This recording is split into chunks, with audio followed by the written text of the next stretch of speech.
Hello everyone, hope you are well. Wanted to talk about a couple of different topics. The first one is the renewed and continued fear or concern about power outages that will affect Texas and the United States Midwest.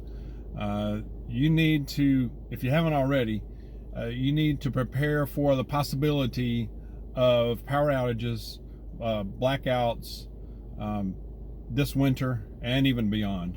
I would say winter or even summer, extreme cold or extreme hot temperatures, especially.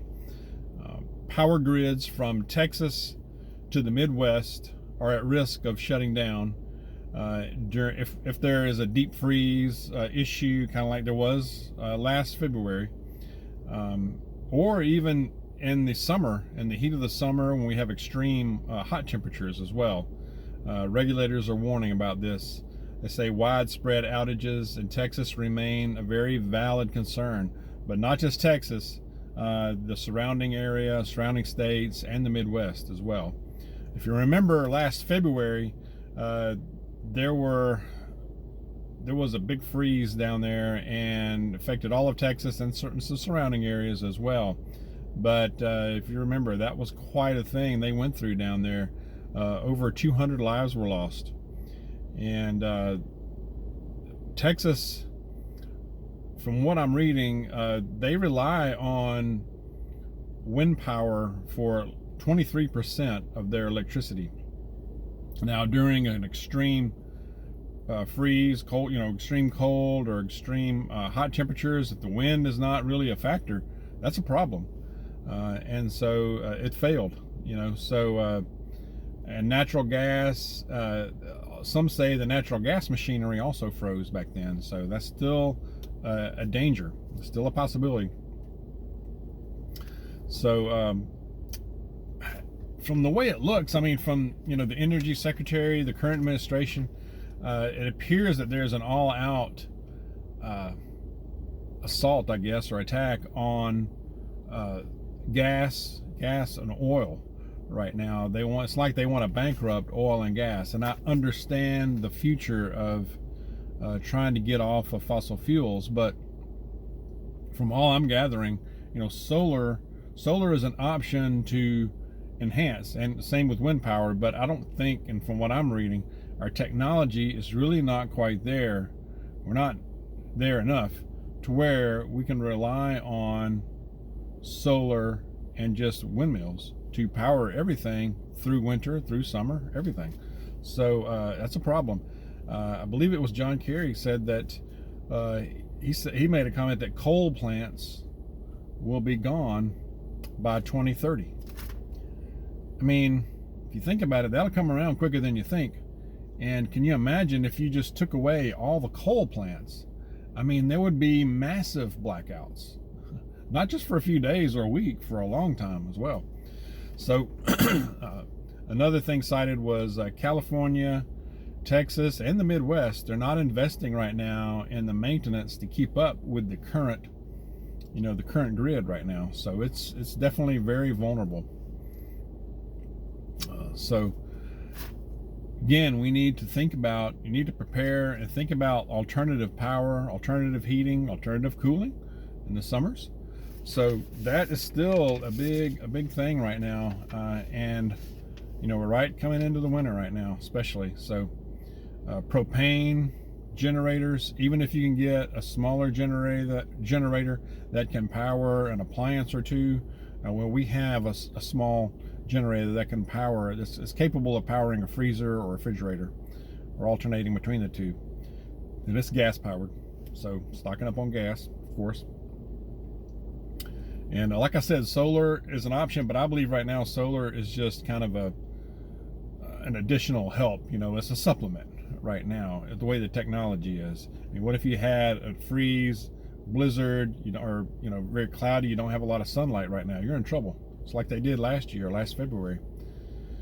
And I think that, as always, the middle class is going to take the brunt, of this kind of stuff, with the rising cost of fuel, of heating, heating fuel and electricity. We're just going to pay that. We're just going to have, you have to have it. So a lot of families are going to have to decide between, do I heat my home or do I get my medications? I got to eat too, with inflation ripping everybody apart right now. And it just keeps going up. Speaking of which, I read where Thanksgiving, if you're hosting Thanksgiving, God bless you. But if you're hosting Thanksgiving, the cost of that is about 20% more this year over last year. Wow. I don't think our wages are increasing. Our income is increasing by that much. Probably not even a quarter of that. If it is, you're blessed. If you're getting half of that as a raise, you're being blessed. So, I just don't see much of an effort from those in power from either side of the aisle in Congress that seem to really care. I know there are exceptions in the people there, but overall, it just seems like they're pretty dismissive. Oh, okay, it's just temporary inflation. Oh yeah, okay, yeah. It's going to get better in another year or next year or in the new year. It's a good thing. It's still transitory. And coming up with these words to try to just dismiss it. But they come out with like this 5% or 6%. That's BS. It's way above that. Inflation is way above that, and it affects everything you're buying, from the gas in your car, to cars, to food, to goods and services of any kind right now. Everything's affected. So it's like the ones in power, it's like they loathe you. It just seems that way. What do you think? Share your thoughts on that. I did read where several big manufacturing, especially in the foods, are saying that they're raising their prices because of all this. Goya's raising their prices. Nestle, Tyson Foods, Kraft, among others, but those were cited. And there was an interesting quote from the CEO of IBM. Did y'all catch this? The CEO of IBM said, inflation, all these inflation fears could trigger some chaos. So interesting choice of words right there. But anyway, let me know what you think. Are you prepared? Are you prepared for the extreme? Depending on the climate you live in, if you live in Miami, South Georgia, even down in that area, you may not be quite as concerned about the winter. Now the summer, that's a different story. You got the other extreme there. So, but anyway, Thanksgiving's coming up. Let's continue to be aware, be safe, wherever we're going out shopping.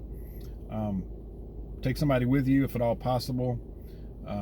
Enjoy the Thanksgiving, and keep praying, of course, and take care. Be safe again. Be vigilant. God bless you. I will see you soon.